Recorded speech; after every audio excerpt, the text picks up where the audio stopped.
பல ஆண்டுகளாக பாஸ்கர் தங்கியிருந்த அந்த வீட்டின் சொந்தக்காரர் திடீரென்று ஒரு நாள் வந்தார். இன்னும் 3 மாதங்களுக்குள் நீங்கள் வீட்டை காலி செய்ய வேண்டும், ஏனென்றால் வீட்டில் அதிகமான பழுது பார்க்க வேண்டியது இருக்கிறது என்று கூறினார்.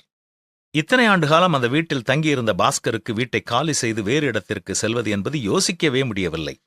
இது ஓரளவு பழுதடைந்து இருப்பது உண்மைதான். ஆனால் இங்கு இருந்து கொண்டே அதை சரி செய்ய முடியாதா என்பதுதான் அவருடைய கேள்வி. ஆனால் சொந்தக்காரர் மிக திட்டவட்டமாய் சொன்னார், நீங்கள் வீட்டை காலி செய்துதான் ஆக வேண்டும் என்று கூறிவிட்டார். புதிய வீட்டிற்கு செல்வதற்காக பல பத்திரிகைகளிலே வெளியிடப்பட்டிருந்த தனக்கு அருகில் இருந்த ஒவ்வொரு நகரத்தை குறித்த மக்களின் கருத்துக்களை வாசித்து பார்த்தார். கடைசியாய் எல்லா விதங்களிலும் தனக்கு ஒத்துப்போகக்கூடிய ஒரு நகரத்தை தேர்ந்தெடுக்க தீர்மானம் செய்தார். நாம் அனைவருமே நாம் வாழ்ந்து கொண்டிருக்கிற உடல் என்னும் வீட்டை விட்டுவிட்டு ஒரு நாள் மற்றும் ஒரு இடத்திற்கு செல்ல வேண்டும். இன்று நாம் வாழ்ந்து கொண்டிருக்கும் பூமி தற்காலிகமான ஒரு இடம்தான். நித்தியமான ஒரு வீட்டிற்கு செல்ல வேண்டுமென்றால் அதை குறித்து நாம் நன்றாக படித்து அறிந்து கொள்ள வேண்டும். பரிசுத்த வேதம் நாம் செல்லப்போகும் இடத்தை குறித்து மிக தெளிவாக நமக்கு கூறியிருக்கிறது.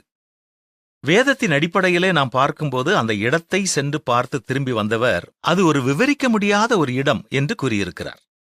மேலும் நமக்காக ஒரு இடத்தை அங்கே ஆயத்தம் பண்ணும்படியாய் நான் செல்லுகிறேன், பின் உங்களை வந்து நான் அழைத்து செல்கிறேன் என்று இயேசுவும் கூறியிருக்கிறார். அந்த இடத்திற்கு எப்படி செல்வது?